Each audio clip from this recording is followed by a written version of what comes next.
మేషరాశి వారికి మధ్యాహ్నం 1 గంట దాటాక వీరి నుండి ఫోన్ కాల్ వస్తుంది.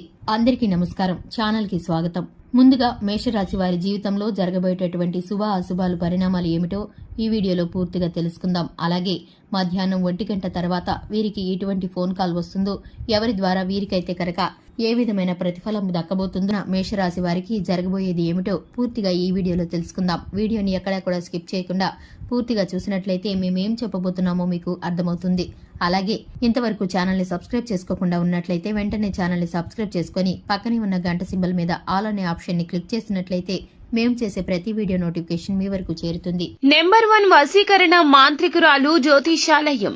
ఎక్కడెక్కడ వారికైనా ఒక్క ఫోన్ ద్వారానే పరిష్కారం చూపబడును. స్త్రీ వశీకరణం, పురుష వశీకరణం, ప్రేమ, పెళ్లి, సంతానం, వ్యాపారం, కుటుంబ సమస్యలు, భార్యాభర్తల గొడవలు పరిష్కరించబడును. దుష్ట శక్తులు తీయబడును. నాగదోషం తీయబడును. నాగబంధన, గుప్త నిధులు, ధనం, లంకె బిందెల కొరకు మాతాజీ సమ్మక్కను సంప్రదించండి. Phone number 9000457068. మీరు కోరుకున్న వారిని మీ వద్దకు చేర్చాలా? అంజనం వేసి చూడబడును. నమ్మకంతో సంప్రదించండి. ఇక వివరాల్లోకి వెళ్లిపోదాము. మేషరాశి వ్యక్తుల మనస్తత్వాన్ని గనక చూసుకున్నట్లయితే మేషరాశి వారు పట్టుదల కలిగిన మనస్తత్వంతో ఉంటారు, మొండితనంతో ఉంటారు. అలాగే వీరికి ఉన్నటువంటి గుండె ధైర్యం ఎవరికీ ఉండదనే చెప్పుకోవాలి. ఈ రాశి వారు నలుగురిలో ప్రత్యేకంగా ఉండడానికి ఇష్టపడుతూ ఉంటారు. 10 మందిలో తిరుగుతూ కొత్త విషయాలను తెలుసుకుంటూ మంచి చెడులను బేరీజు వేసుకుని ముందుకు వెళుతూ ఉంటారు. ఎదుటివారి మనసులో ఉన్న మాటని ఇట్టే కనిపెట్టగలుగుతారు.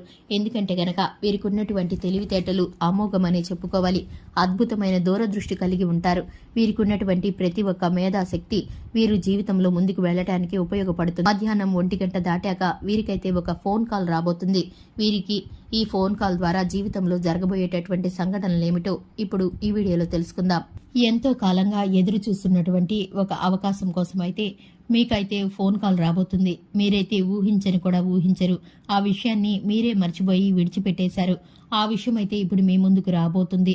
మీరు గనక ఊహించని రీతిలో అద్భుతమైన ఫలితాలను పొందుకోబోతున్నారు.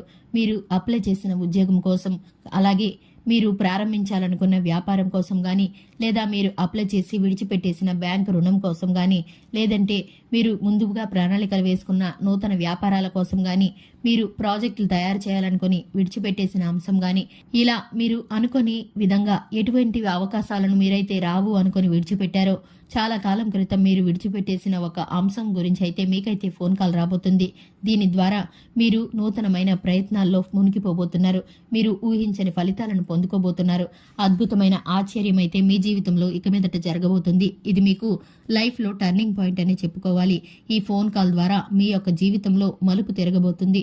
మీరు కీలకమైన అంశాల్లోకి మునిగిపోయి పూర్తిగా నిమగ్నమైపోయి పనిలో పడిపోయే అవకాశం కనిపిస్తుంది. మీరు ఊహించని ఫోన్ కాల్ ద్వారా మీకైతే ఆకస్మికమైన ధనలాభం కలగబోతుంది. కోర్టు వ్యవహారాల్లో విజయం సంబంధించింది గాని, దూర ప్రయాణాలకు స్నేహితులతో కలిసి మీరు వేసిన ప్రణాళిక గాని, మీరైతే సంతోషపడే విధంగా మీకైతే ఈ ఫోన్ కాల్ ఉండబోతుంది. ఎందుకంటే కనుక శుభవార్తలు కూడా వినే అవకాశాలు ఉన్నాయి. బంధుమిత్రుల ద్వారా దూర ప్రయాణాలు చేయవలసిన పరిస్థితులు కూడా గోచరిస్తున్నాయి. మీకున్నటువంటి ప్రస్తుత గ్రహస్థితి కారణంగా మీకైతే అన్ని విషయాలు కూడా అనుకూలంగా ఉన్నాయి. కొన్ని విషయాలు మీకైతే ప్రతికూలంగా మారటానికి మీ ప్రత్యర్థులు ప్రయత్నిస్తున్నప్పటికీ మీరైతే చక్కటి విజయాలను పొందుకుంటారు. అటువంటి వాటన్నిటినీ దాటుకుంటూ వెళ్లిపోతారు. అనారోగ్యము, చిన్న చిన్న సమస్యలు ఇబ్బంది పెట్టే అవకాశం ఉంది. కానీ కొన్ని సమయాల్లో మీరైతే ఊహించిన మేరకు, శక్తి సామర్థ్యాల మేరకు పనిచేసినా కూడా కొన్నిసార్లు మీకు గుర్తింపు అనేది దక్కకపోవచ్చు. ఇవన్నీ గ్రహస్థితి కారణంగా జరుగుతున్నప్పటికీ అంతిమంగా విజయాన్ని మాత్రం మీరే సొంతం చేసుకుంటారు. మీరు ఊహించిన దానికంటే అధికంగా మీకైతే మేలు కలగబోతుంది. దీనిని బట్టి మీరు సంతోషంగా ఉంటారు. కుటుంబ సభ్యులు మీ విజయం పట్ల ఎంతో సంతోషం వ్యక్తం చేస్తారు. అలాగే మీ స్నేహితులు, మీ బంధుమిత్ర వర్గంలో మీకైతే చక్కటి పేరు ప్రఖ్యాతులు పొందుకుంటారు. ఇక ఈ రాశి వారు దేవతారాధన చేయాలంటే కనుక లక్ష్మీదేవిని నిత్యము ధూపదీప నైవేద్యాలతో ఆరాధించడం ద్వారా, శివారాధన చేసుకోవడం ద్వారా వీరికైతే చక్కటి ఫలితాలు కలుగుతాయి. రోజు ప్రారంభంలో ఆదిత్య హృదయ స్తోత్రాన్ని పారాయణం చేయడం ద్వారా దినమంతయు చక్కటి మంచి ఫలితాలనైతే పొందుకుంటారు. వీరికి అనుకూలమైన వాతావరణం ఉంటుంది. ఎక్కడికి వెళ్లినా విజయం కలుగుతుంది. చూశారు కదండి, వీరికి ఉన్నటువంటి శుభ అశుభ పరిణామాల గురించి, చేసుకోవాల్సిన దేవతారాధన గురించి తెలుసుకున్నారు కదా. ఈ వీడియో నచ్చినట్లయితే లైక్ చేయండి, మీ ఫ్రెండ్స్ అండ్ ఫ్యామిలీ మెంబర్స్ కి షేర్ చేయండి. ఇలాగే ప్రతిరోజు మంచి మంచి వీడియోస్ కోసం మన ఛానల్ ని సబ్స్క్రైబ్ చేసుకోండి. Thanks for the